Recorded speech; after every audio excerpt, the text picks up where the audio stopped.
What's going on, everybody out there, and welcome back to another Dark Avenger comic book review. This is episode 409. Dude, after next week, only 90 more episodes until 500.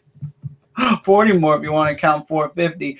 But we're doing this a little late, and it's not really our fault. Technically, our books didn't come. We don't like doing a not at all physical review, so we waited for our books to come. They came Tuesday, Wednesday. Trying to remember, something happened on Wednesday and we were unable to do it. I'm trying to remember off the top of my head, and it's not coming to me. But Wednesday we weren't able to do it. So tonight it's Thursday. Technically it's already 12 in the morning, so it's Friday. But we still wanted to do it. It's been a hectic week. As you guys know, things have been crazy. I mentioned there's been a little bit of wild stuff going on at the house. So things are calming down. I'm positive by this weekend things will be more calm. Dark Avenger Live for this week. We didn't do one last week. This week is kind of up in the air as well. Next week, like I said, everything should be back to the way it's supposed to be, and we should be good. Now, this was a very short week.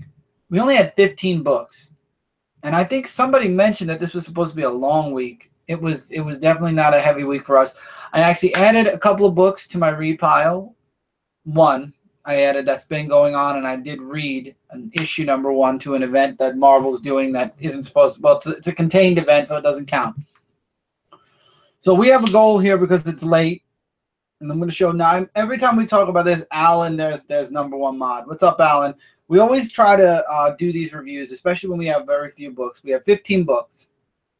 So figure about 2 minutes each. I'm going to just change this to one extra 10 minutes. About 2-3 minutes each book should give us about 40 minutes.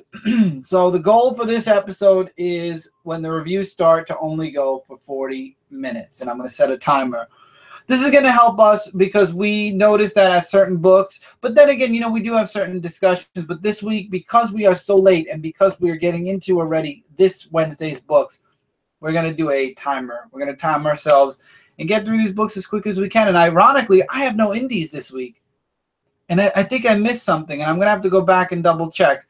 But I had no indies as far as I heard. So Mike is going to start us with the books that came out when? September 6, 2017, the first week of September. And the first book of my indie is Green Hornet 66 Meets the Spirit, issue number 3. And this is actually the really awesome issue, actually. We have Ebony, who's still the Spirit, who is working with the Green Hornet of 66 with Kato. And we get the first thing is that there's a meteor coming to Earth with, it's not like a meteor. There's like, you know, those rocket ship, like little tin things that are coming there. So the Spirit's actually going to meet up with someone called Butcher Floyd. And Butcher Floyd's like one crazy person, and Green Hornet knows about him, and you don't want to face him one-on-one because he's just like really all over the place. So they actually defeat him to save the people that he has trapped inside of the thing, which is the Crew 4, I think it's called. And they know about this meteor that came to Earth. So as it came to Earth and landed, it wasn't the person they were actually looking for. It's somebody different. And that's going to be more investigated and to be continued in the next issue. Michael, I have the physical copy of this. I forgot to check on Amazon, but... Yeah. Not Amazon, Midtown. This is Tekken issue number 4. Isn't it the finale? This is the last issue. For now, they said, of Tekken. So there's going to be... Of course, for now. There'll be more. For now. And this issue basically concludes of Jin, who goes up against... I can't get that guy's name for life me. Hihachi, or however you say his name. And they have this big battle while Paul and the rest of them are fighting off against Hazaki's other team that's in this book as well. And things are like really all over the place. Like Jin's like trying not to release that demonic side of himself. And there's like there's like a reunion that happens between him and his 2 sons, who are actually fighting off against Nina's sister's army. I can't remember what her name is, but Exachu, the one that's with the panda bear, she actually saves the whole battle and everything by trying to make everything right again with all that. We think Nina dies, and of course she doesn't. In the end, she does come back to life, and she wanted to actually help Jin from the very start. And since everything has been chaotic, that's why I probably said the end for now, because there's going to be more to follow up to that story. But it was a really good 4-part series. Definitely would say look into it for a trade paperback if you're interested. So I have one physical book for this week from the indies, and that is The Walking Dead issue number 171. This is the debut of this character right here, and her name goes by Princess, because Queen would make her feel old, basically. And with this story, after Siddiq told Eugene about, what was her name? Rosetta, all that stuff. Eugene forgives him and everything, because there's still a lot at stake that's going on with the walkers and what they have to do. So here is the character of Princess. Is she like the new problem? No, she actually isn't. I thought she would be, but actually, she's more of a sarcastic person in the beginning, but then she's more serious of saying that she does have a real temper and everything, but she wants to really, join the group. And, she helps them fight against the walkers. And here's the thing, though. When they get to this place of a shelter, they thought that she was calling out her group and everything, but then she's saying, I was just joking. There's nobody here. Just hold on with the gun. I'll be right back.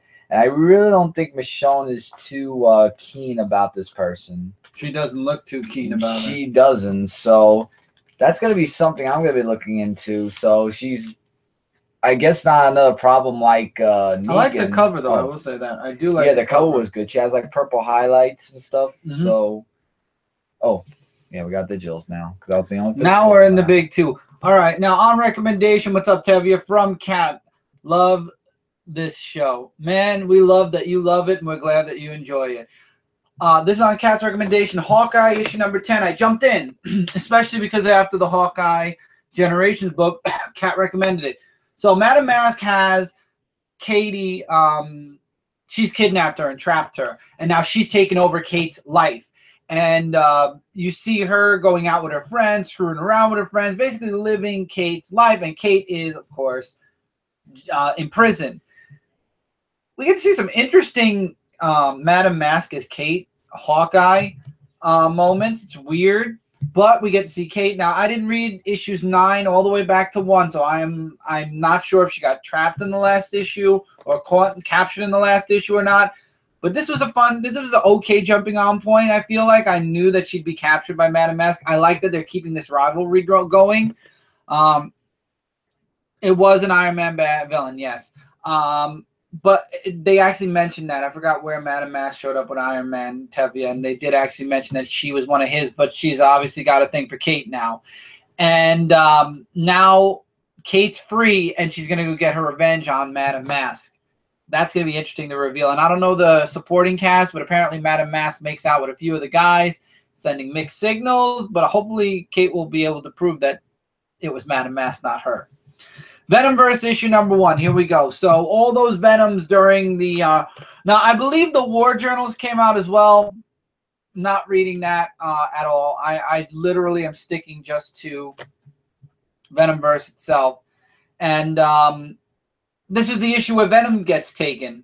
And they explain the problem, that there are these beings that are going after Venoms. You've got Peter Parker, Venom, Spider-Man, who actually does not trust Eddie Brock. Apparently, this was Peter Parker who did not give up the symbiote. He ended up keeping it. And you get introduced to the whole group of Venoms. We get to see Flash Thompson Venom again, which was cool. Journals was pointless. Who knew? It's an interesting concept. The Venom Spider-Man ends up getting taken over by these little things. They take over the symbiote, and they basically possess the person permanent. And you got to stay. Venom has to stay away from them. He can fight the big guys. He can't fight the little ones. You got to avoid them. It's an interesting concept. I'll keep checking it out. They might fall to casual reads from here to there. I don't know. We'll see. Interesting concept. I will say that so far. All right, one for me is Spider-Man Deadpool, issue number 21. So this is actually a really interesting issue where it really has a villain in this book called Murder World. And what Murder World is like kind of a game that he runs. Like who is that guy's name? The one that played in Superman's mind, that little magician guy. You know what I'm talking about, right? Mm-hmm.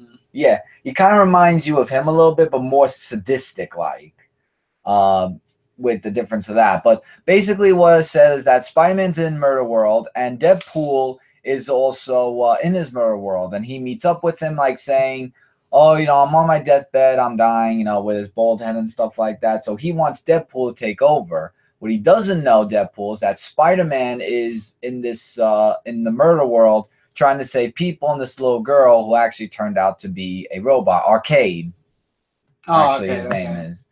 Yeah, I it was in Murder World, but the guy who's running Murder World is Arcade. We know that, yeah. Yeah. So I know, I just saw the thing, and that's how I remembered. So with that, Spider-Man winds up throwing the girl who turned out to be a robot into the flames because there's like a thing, and he really didn't like doing that because he's Spider-Man. And then Arcade was like saying, "I will give you Murder World if you do one thing for me, and that is to kill Spider-Man." Oh. Well, yeah. And he's like saying, you know, that's my buddy there. I would not do that. So, and then, of course, Arcade tricks him, like saying, "I'm not dying. I tricked you all along," and yada, yada, yada. So he sends him to Murder World with Spider-Man. And now they're like saying, okay, so now that he's been playing games, enough of games, it's time that we face him head on. So he's going to be appearing more in the next issue. All right, now we're in the physicals, and we have an X-Men sandwich. This issue and the last issue from Marvel are the bread. So we got Iron Fist issue number 7, which in the back of the book, it advertises that the next issue is going to be issue number 73. Legacy numbering is coming. So now we've got, oh man, and I had his name, Shang-Chi, the Master of Kung Fu, of course, who's possessed by the Seeker, fighting Danny. And that's what this whole book is. Danny trying to talk Shang-Chi into, you know, breaking his connection with the Seeker. It doesn't work. All looks lost for Danny. And then, of course, he comes back with the power of the Iron Fist, and he defeats the Seeker. The Seeker gets taken into justice. What do you call it? Shang-Chi gets freed. And now Iron Fist is going off to see who else Chao Sin has, you know, is chasing after Chao Sin's bounty. Obviously, this is going to be something that's going to be planned for a while. Obviously, the next issue also, as you guys saw from the cover, is going to involve Sabretooth. Hopefully, things will pick up a bit. This 2-issue arc was okay. I did enjoy the good action. Art was a bit dark, which kind of followed from the beginning of the series. The art's been dark consistently, but pretty good. Hopefully we'll see where issue 73 goes. It's so weird saying 73 with issue 7 in my hand, but it's going to drive people nuts. I know that. All right, X-Men time. Astonishing X-Men to start off with, issue number 3. I like how they have this. I wanted to make sure I got this Wolverine cover. I liked it. So Charles Xavier versus the Nightmare King, or the Shadow King, I'm sorry. The army comes in to talk with the X-Men who are free, Angel, Bishop, and Psylocke. And Angel tries to peacefully talk to them. You know, say, hey, look, I'm here peacefully. And all along you've got Wolverine fighting to kind of get past Shadow King's tricks in order to get to Shadow King. And then Charles Xavier jumps in to try to convince Wolverine that, hey, I'm not part of the tricks. I'm real. And I like how even though it's, you know, Wolverine knows that Charles Xavier is dead. And he's like, you know, I'll let you know something else. I killed you in my world too. And he keeps walking. I like how Angel has to control his temper or else he turns into Archangel. And he convinces one of the officers to go down and to talk with the others to explain what the situation, you know, what situation's going on. And you've got Wolverine still fighting against the Shadow King. You know, Xavier's trying to explain to him that, you know, and he's not listening. And this, again, this is why I hope this isn't the real Charles Xavier, because Charles loses, Shadow King wins, and he gets possession of Wolverine. And I like how, I don't like how Xavier's like, you could have. I don't mind. If one of them had to go, might as well be him. After all, he's just a pretender. He's not my Logan. So basically, Shadow King takes possession of Old Man Logan, or Logan, and now Logan is possessed by Shadow King. To be continued. See, I didn't like that. I don't like how they're doing. I don't like how Charles Soule is depicting Charles Xavier, unless in the end, and I'm pretty sure that's where we're going now with this. Unless in the end that's not Charles Xavier, and he'll end up being like a puppet or a trick from the Shadow King himself as well. I did not like that dialogue at all. That did not feel like Charles Xavier whatsoever. However, on the opposite end of the pool, we got X-Men Gold issue number 11. I really enjoyed this. Last part to the Omega Red story arc. We find out that that Colossus's uncle actually is a traitor. He brought them there so that they can keep Omega Red alive. They found out that he was lying. They make up a plan behind the uncle's back. In the end, the uncle ends up being taken down by magic. Wolverine ends up taking down Omega Red. And I like how Colossus, I told you guys it was only going to be about an arc. Colossus got his steel back. It took 2 arcs and was fighting against the guy that was the leader of the cult. And I like how the leader's like, I wonder, it's too bad your steel doesn't work. If it did, I wonder if it would be able to work again, is stronger than my magic. And we find out it is. And then I love this last page. It's a side-by-side of Wolverine and Colossus. Wolverine finishing Omega Red and Colossus finishing off the leader of the cult. Really awesome stuff. And then there's some really deep stuff in the end with him and his uncle. And we might be seeing, I mean, it's a week later already, but we might be seeing the relationship between Kitty Pryde and Colossus being rekindled. I like that. I like that a lot. That's your X-Men. Now we're going to continue with the bread with Generations, Iron Man, Iron Heart. This book, out of all of the Generation books, falls in the middle. I think I'm going to get all my Generations books when we're done and make the hierarchy.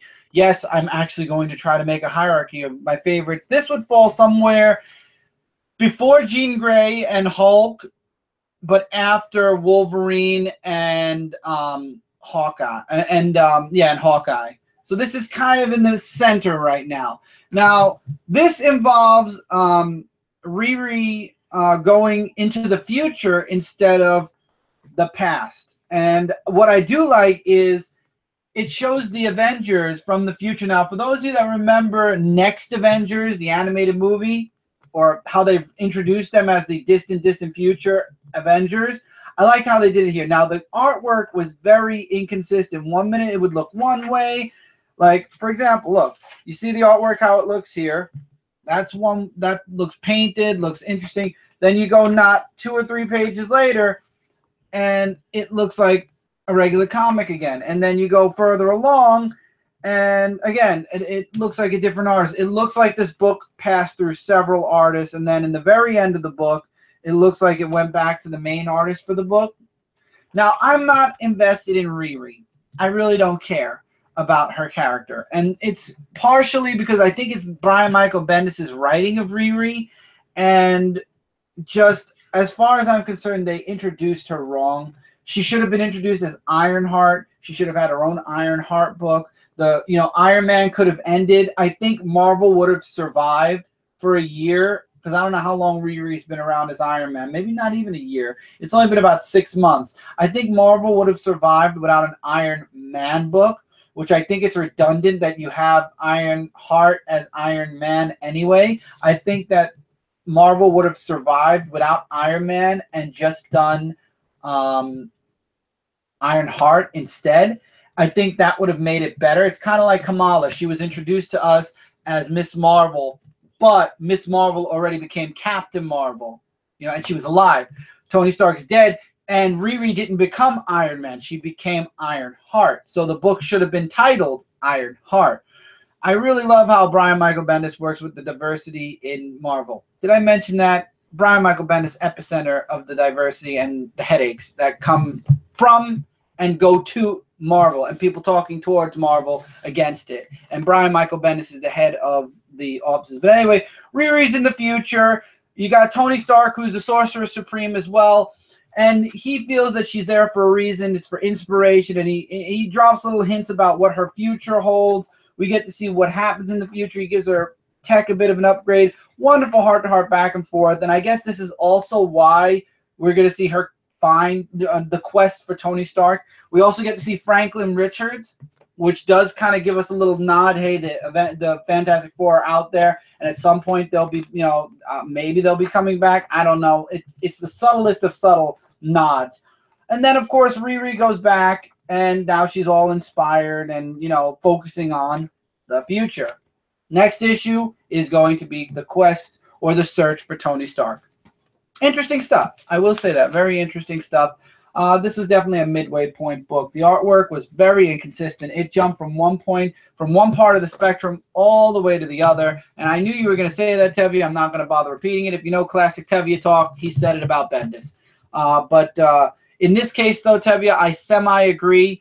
I think that he needs to be taken off a few books. And, I mean, if he must be on certain books because they're dedicated to his children, I don't know. I don't know what to say to Marvel anymore, but let's hope. I'm staying positive about Marvel Legacy. I'm staying positive that maybe Marvel start telling people, the writers, to shut up and do what they're supposed, and just write. Just do the story, focus on that, and stop focusing on all this other BS nonsense. Nightwing issue 28, the finale to Spiral. Thank God. This person, I honestly, I think I read this book first, and I've already started forgetting it because I just did not have a care in the world. Pigeon is upset with Defacer Sean because she went in. What Chris agree with Tevye? We have to end. No, I only agree about Bendis. That's all I said was I think Bendis needs to take a bit of a vacation, and also he has to stop being so influential. Going away, Alan, you and I both know that's never going to happen. So now Pigeon is vowing that she's going to take down Sean. You got Huntress who tries to help Nightwing, and he's able to help Nightwing. They take down the bad guy who we're never going to probably hear from again. He's a robot. We're not going to give a crap. And everybody's happy. Everybody goes home. I must say, I do like the way the artist drew Helena, though. She looks really nice. And in the end, she's like, I never felt until I met you, Dick Grayson. And then, here we go. Sean is showing up to apologize to Dick and say, let's give this a shot. Let's give our relationship a chance. I'm sorry I ran. And then she sees Dick with Huntress. And then you know what? This basically says it all. Let me see. Oh. Shock, anger, and then she knows what she did to herself. And then the Raptor has been freed by Robot Man, who is the problem here. So guess what? The story arc that started Nightwing off, we're going full circle, everybody. Raptor is the next bad guy in... The Raptor's coming back. And Dick is sleeping with Helena now. So now Dick went from Sean to Huntress. Is he ever going to end up back with Batgirl? I don't even know. But man, oh man. Yes, anger leads to hate, leads to the dark side. Exactly. So, Green Lanterns. They take the fight to Balthum, the first Lantern. And what's sad is Balthum basically kicks all of the original the first Lantern's asses and kills most of them, which is kind of sad, but it explains where all the Lantern rings are. Because remember, in the present, there's only one Lantern ring from the past, and that's the one that Jessica's wearing. So what happens is, even without a power ring, you got Simon Boss saying, I'll stand up to you. If I'm the last one standing, I will fight you. And he does fight against Balthum for a bit. He starts losing, but then it turns out, not one, not two, not three, but four. All four of the Lanterns that died fighting Balthum, well, all of their rings end up joining together with Simon. And now, let's bring it on. Round 2. I'm looking forward to that. That's the very short version of this book. Again, this story arc is kind of like, I'm going to be happy to see it end at this point. But I do like that Simon has 4 rings, and I'm sure one of them is going to stay with him when he goes back to the present. speaking of Green Lantern, someone met up with I purposely did green on green. Yeah, so Green Arrow number 30, where Green Arrow meets with Hal Jordan's Green Lantern. And this is Hard Traveling Hero Part 5. So basically, he wants to work with Hal Jordan of that one artwork. Oh, now on Blu-ray, like really Mask of the awesome. Phantasm. Artwork is like really awesome. So you get like this really like a dialogue about like. Oh, you mean this, Alan? You know that this book is going to be yours, right? What?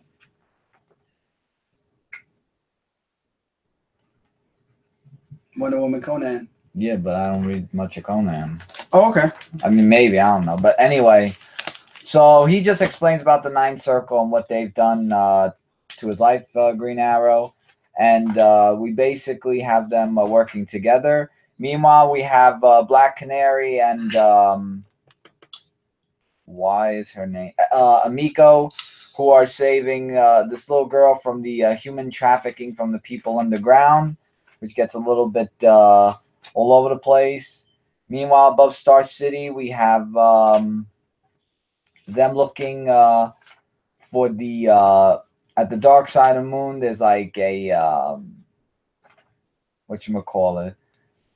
Like basically, they're just like looking to see what the Ninth Circle is going to be there and stuff like that. And one of them actually shows up. I didn't review this on Frontline yet because the books came a little bit late, and there was only like one book I got this week, so I'm gonna put it for next week.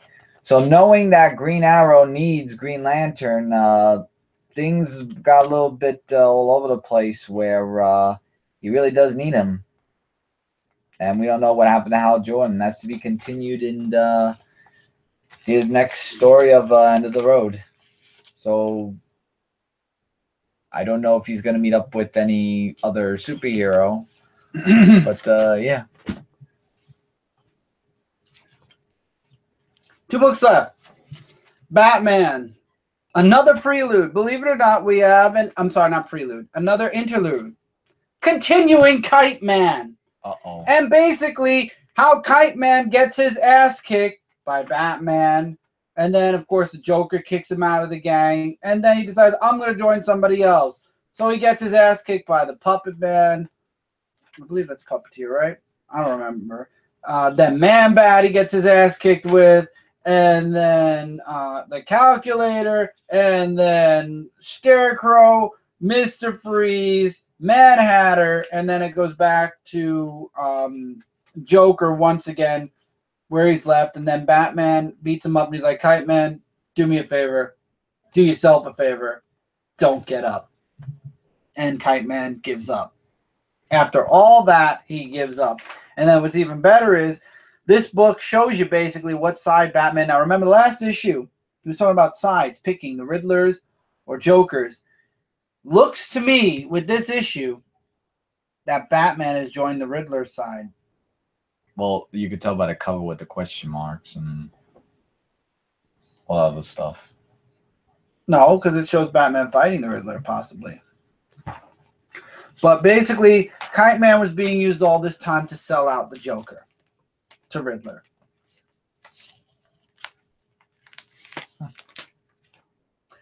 I'm sorry, but I did not enjoy it.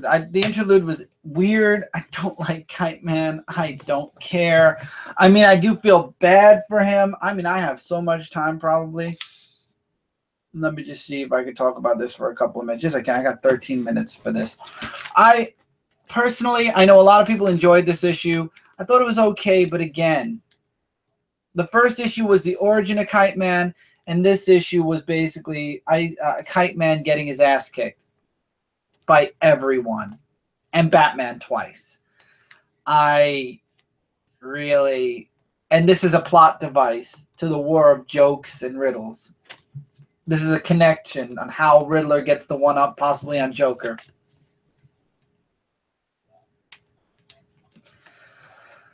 Oh, God. I really hope they stop with these long arcs. And Batman comes out twice a month, and I'm hoping, and that means the story moves forward faster. And I'm still hoping that they stop with these long story arcs.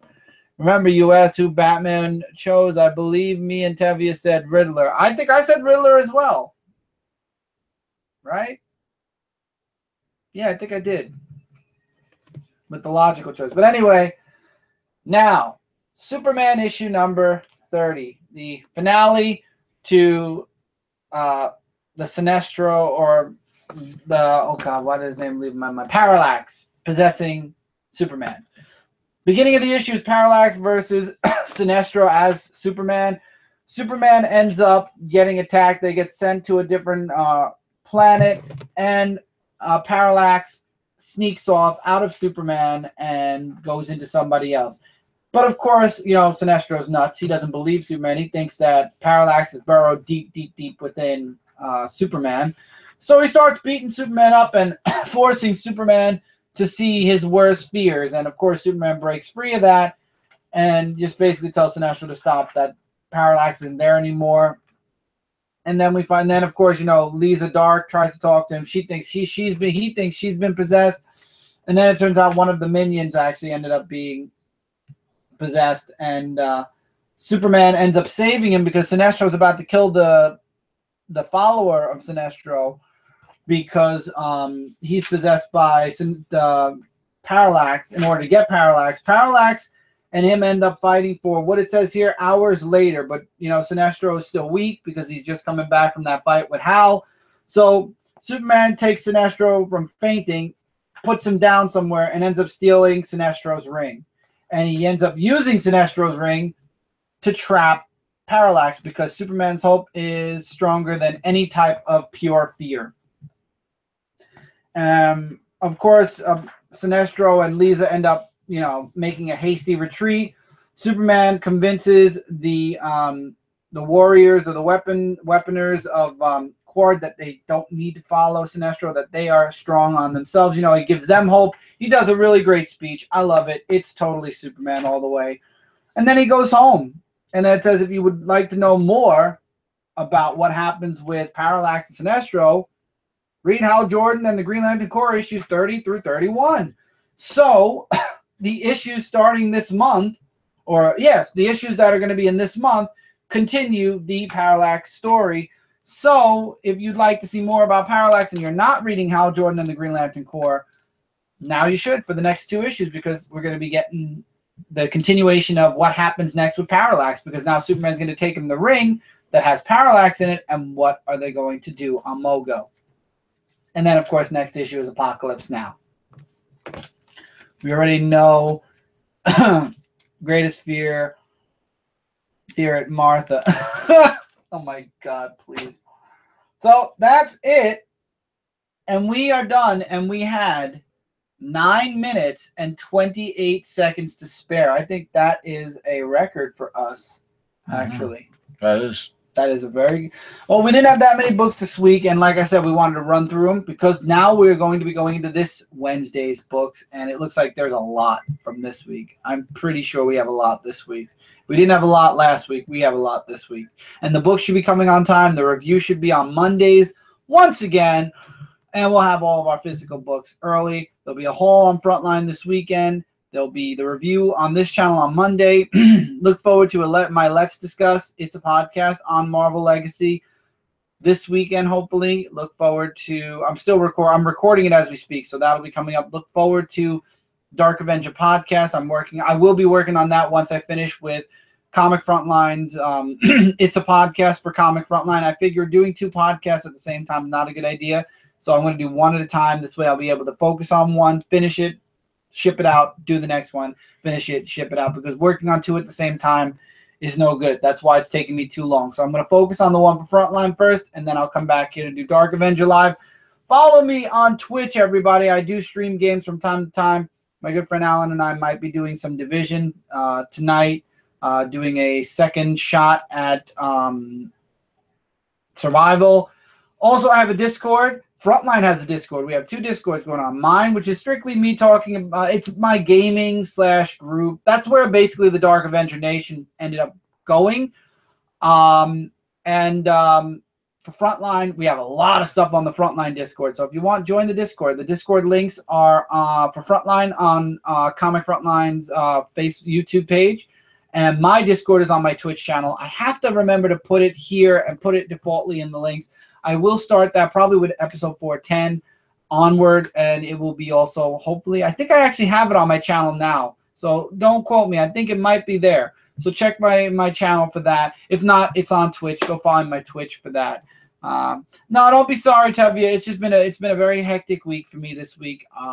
So really very little progress. Anything very, very little. Thank you. Alan shared it in the live chat. Hopefully, Alan, you'll share it post live. But it's just been a very, very busy, hectic week. So my productivity has been pretty short lately. So hopefully that will start moving again. Like I said, I'm not sure about Dark Avenger Live tomorrow night. If we get the chance to, we will. If we don't, we won't. I don't even know if I'll be I'll try to tweet out if we're not doing it. If we are, you won't see a tweet from me. It all really just depends. But everything should be back to normal starting Saturday, Sunday, and then moving forward into the following week. We didn't go on Frontline Live this week. We'll be back on Frontline Live this coming Tuesday. And there will be a Dark Avenger Live next Friday. If we don't do it this Friday, we'll have it back up and running next Friday. Celestial Falcon work is going pretty good. Like I said, it's been just a very low productivity week for me. So hopefully the gears will start moving again. I want to hear Mike's opinion more on the NES. We'll talk if we do Dark Avenger Live tomorrow. We will definitely have that as a subject to talk about. Thank you everybody for being here live. As always, if you're new to the channel, click the sub button. I do this every single week, at least once a week. I have a comic review up. I have the Dark Avenger podcast on here, and there's random videos that'll be popping up here, there, and everywhere. Just random stuff that I do here, there, and whatever. Comic Frontline, #1 source of comic-related news, reviews, and a whole bunch more. Go over to comicfrontline.com. That's the website. You can go to comicfrontline, youtube.com/comicfrontline. We got lots of stuff going on there. This is the lull. I mentioned this today. This is the lull before the storm. Everything's quiet right now, but you've got Marvel Legacy happening soon. You've got Batman Metal that's going on. You've got Doomsday Clock coming soon for DC. There's a lot of stuff. This is the quiet before the storm that is not going to end until possibly the end of the summer of 2018. So everybody enjoy the last few months or last few weeks of quiet because things are about to get shaken up with Marvel Legacy for a little while, but then once Marvel Legacy is done, we're going to be still headlong in the DC events. You know, DC's big event that is going to be reeling out of Rebirth, after Rebirth, that it's building up in Rebirth. So I'm looking forward to it. Thank you, everybody, for showing up live. As always, Alan and Tevye. For those of you that are watching post-live, feel free to comment below your thoughts. Agree, disagree, likes, dislikes. Let us know recommendations as well. Till next time, everybody, take care, keep reading, keep collecting, and we will see you guys really soon in the next review. Hey, everybody. Take care, everybody.